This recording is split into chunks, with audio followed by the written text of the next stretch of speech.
Hi, hello mga mare! For today's video, samahan niyo ako magluto ng tinolang manok na merong sotanghon. First time ko lang maglalagay itong mga mare, kaya tara, samahan niyo ako.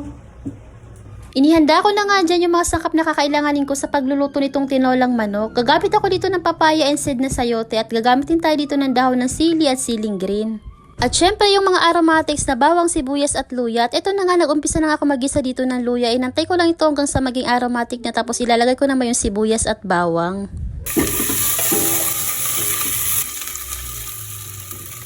Gisa-gisahin lang din natin ng ilang minuto mga mare itong mga aromatics natin inilagay. Tapos ayan, inantay ko lang na maging brown yung bawang, saka ko naman inilagay itong mga kanin ng manok. Naglagay na nga rin ako ng mga 3 kutsara ng patis kasi sasangkutsahin ko ito sa patis. Napakasarap talaga mga mare at napakabango talaga pagka nasasangkutsa ito sa patis. Hindi ko alam kung ako lang ba talaga yung nababanguhan pagka ganito. Hinalo-halo ko nga lang ito ng very light mga mare. Naglagay na rin ako dito ng pamintang buo. Tapos ayan, ilalagay naman natin itong papaya. Sa time na ito mga mare, hindi pa tayo maglalagay ng sabaw o tubig nito. Hinayaan ko lang muna itong mga mare na magisa-gisa pa ng mga ilang minuto. Tapos ayan, hinalo-halo ko lang at maglalagay tayo dito ng isang buong Knorr chicken cubes. Ngayon tatakpan lang natin ito hanggang sa lumabas yung katas nito. Pagkaraan nga ng ilang minuto mga mare, ganito na nga ito, naglalabas na nga ito ng kaunting liquid niya. Saka naman tayo dito maglalagay ng sabaw. Itong sabaw pa rin nilalagay ko dito, ito yung hugas bigas or yung pinaghugasan ng bigas.